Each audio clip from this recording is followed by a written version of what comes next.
Hey, what's good, everybody? My name's Alckemy. Welcome to the channel. Today we're going to be talking about drum design inside of the Digitone 2. Now, even though I'm not going to be covering a specific sound over this, I am going to talk about the overall approach as to what makes this stuff big. The reason why I think that I'm not going to try to make a kick and a snare from scratch on this video is because honestly, no matter how many times I do this, it requires so much tweaking. However, because I have these two sounds that do work, I want to talk about some of the overall approaches as to how to get something that is so loud. For example, if we take a look at what is going on here, our kick is this loud, our snare is this loud. And you might be surprised to know that I actually don't have anything else going on this chain. It's actually all from the Digitone, whatever stuff within the box, and I'm not doing any track layering. How do we achieve that? Well, stick around because that is what we're going to be talking about in this video. And if you're interested in other drum design stuff, I have courses available. Check out my other stuff on YouTube. Most of it's in the DAW, but it all applies.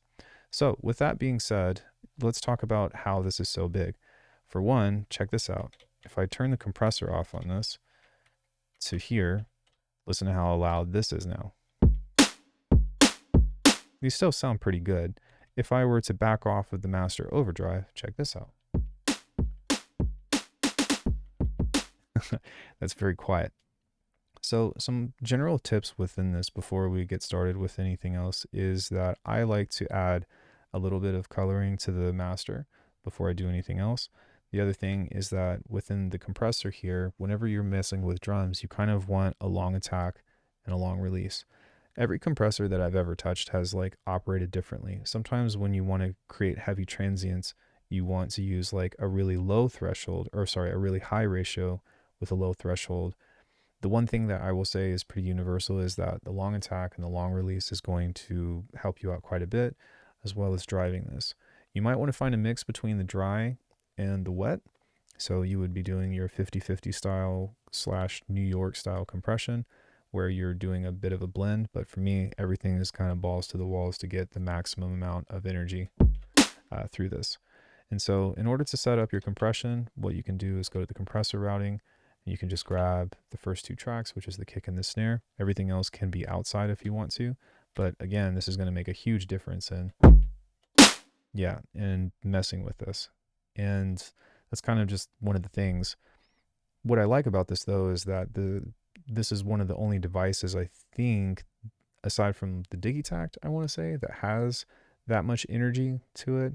I guess you could do this with an Octatrack as well, but you would be sampling and not as many like synth engines or whatever. And I've never used the analog rhythm, so I don't know. Anyway, side thoughts. Okay, so the other thing of how I'm getting these transients to be what they are is a couple of tricks. For one, especially when it comes into the snare, I know that your first inclination is to go here. This is actually not your primary driver for these. When we talk about transients and whatnot, why did I say it like that? Transients. It's actually coming from a special trick that I've learned from the greats that have been doing drum design longer than I have. What we want to do, especially for something like a snare, is we actually want to pay attention to what's happening with our filter. If we find the fundamental of our filter and we use an LFO to pop it, it's actually going to create a lot more energy with this. And the fact that we have 3 LFOs means that we can do something cool with it. So I have the exponential waveform, and the settings on here are always different every time I do this. But again, just as like a hint of like how to kind of fish for something like this, we have a full depth on the resonance. And that's kind of what's pushing this, because if we move the filter anywhere else, check this out.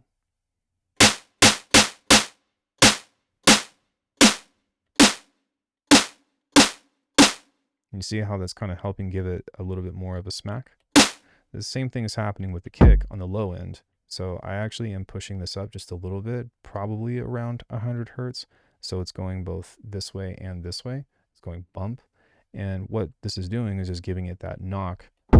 And that's kind of how we're able to achieve a drum sound like that. But when it comes into the other stuff here, it's not really all that significant. Although I will say that you probably want to do like a double mix of the, what is stem? I don't know what stem stands for, but it's the pitch bend along with the secondary pitch bend on the tuning here.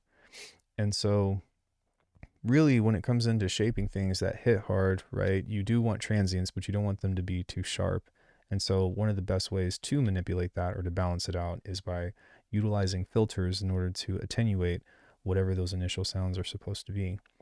One thing that you can also experiment with, especially when it comes into claps and stuff, is, say on here, what you can mess with is utilizing the noise here, but instead of having everything go together, you can set the decay on this to be a little bit more, turn this a little bit down, and find a balance between this. But then you can try something here, which I don't necessarily know if this is going to work or not, but we can do something that's like a downward. Actually, we can use the exponential as well and offset this just a bit and set this to trigger.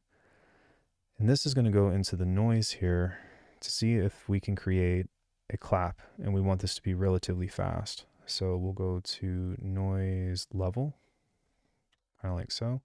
We'll set this up at 100% and see what this does. So I'm going to take these guys and turn this down, kind of like so. And let's see if we can make this move a little bit faster. Okay, so let's go to the synth here and figure out what's going on. Maybe if we turn this down.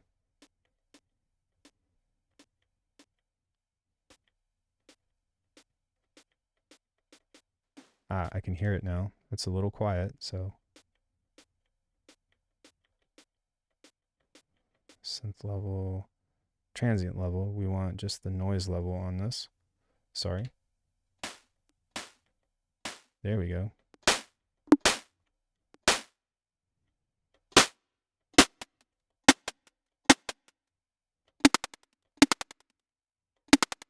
And because of that, when we move this over now, you can hear that the filter is still doing its job. But if we move this off a bit, and we kind of mess with that, maybe we might even want to try not the exponential. We might even want to try just this. There we go. We still want to hold this on trigger mode though, because we want this to repeat. And if you're not using the other stuff, like if you're just doing straight up white noise when it comes into clap stuff, you actually don't need a pitch. So you can turn everything else off and set this to modulate the speed of the clap to where it slows down. But if we have something like that and we go into our filter here and instead change this into a bandpass now and adjust this. Let's go ahead and go into the mod here of the resonance. And then we can kind of just play with this until we find something that we're happy with.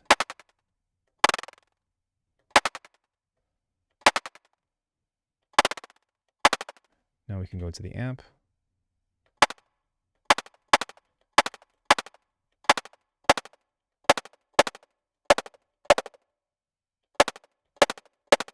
When we come back into the synth here, we can actually pull the transient up. And you can get stuff kind of like that. Rim shots.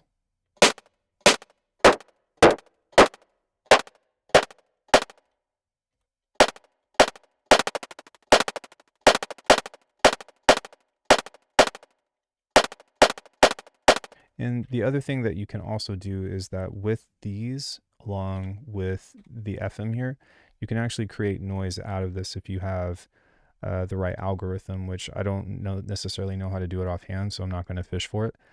But when it comes into that, then you absolutely can kind of start to mess with that. And we can start to even see if we can make this even a little bit noisier through the bit reduction and the sample reduction. So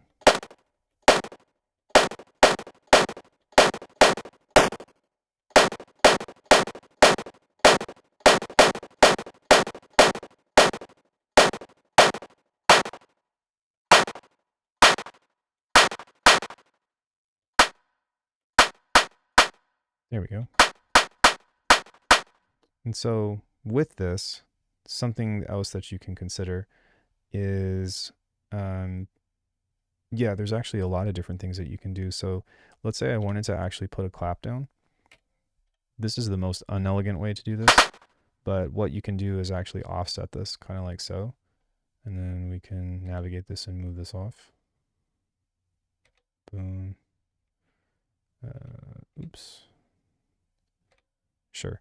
And let's just see what that sounds like whenever we hit play. So that probably needs to be moved off a little bit more.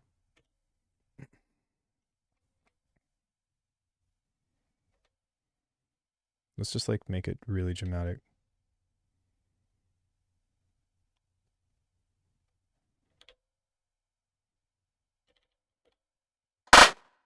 There we go. So now we'll pull back.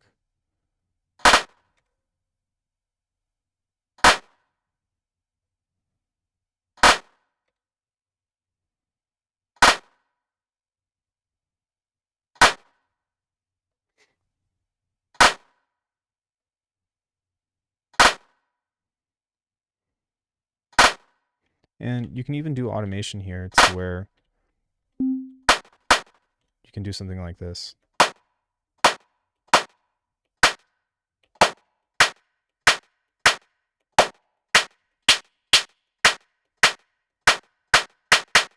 The other thing that you can do is we can go to the amp here and we can set this to here. We can change the mode to this and we can move this over. Crazy. Sorry, we do want to keep the mode here.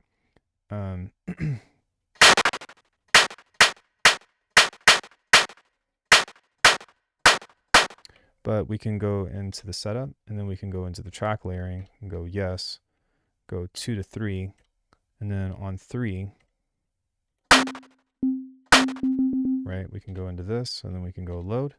We can grab that kind of snare. Need to take this off. Need to go into our setup, go into our compressor settings, make sure that 3 is in there as well. And so now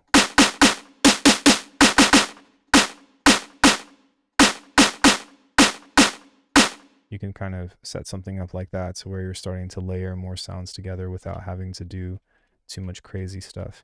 Now keep in mind that this does start to, you know, take more voices and whatnot. If you're really crazy and you really want this to be loud, this is going to get insanely loud. You can actually stack the voices with no spread.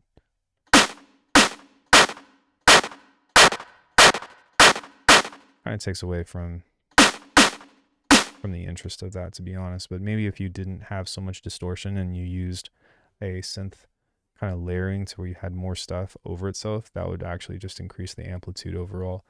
So anyway, I think that within this, what's kind of cool is that there's a lot of flexibility, even with the limited amount of options that you have with the drum design. But once you kind of have a starting point, right, and we go into, you know, some of these other drums that I've got. Sorry, there's still that effect on there that I was using on a different project where I was using a really short delay to create a metallic tone. Let me go back to the setup here and go back to our track layering and turn these two off. There we go. See how much different that is? We can come into this now and we can start to change this. Maybe.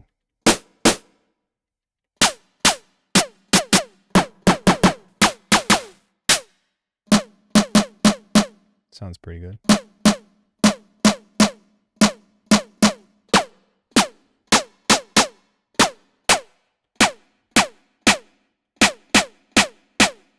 Come into this, turn this down. And then you can get different variations just by doing that. And if you have another box or so, like, you know, even if this is routed to your DAW or the Digitact or whatever, then you can sample directly into that and then just remove all these drums and then go back to using, you know, your sine waves and stuff. So anyways, that's my tips and tricks for how to get big drums out of the Digitone. If you have any questions, leave them in the comment section. And I hope that this helps somebody. Thanks, everybody. Check out my other videos. And sorry, but if you want to support the channel, check out alchemy.com. Lots of stuff there. Bye, everybody. I'll see you later.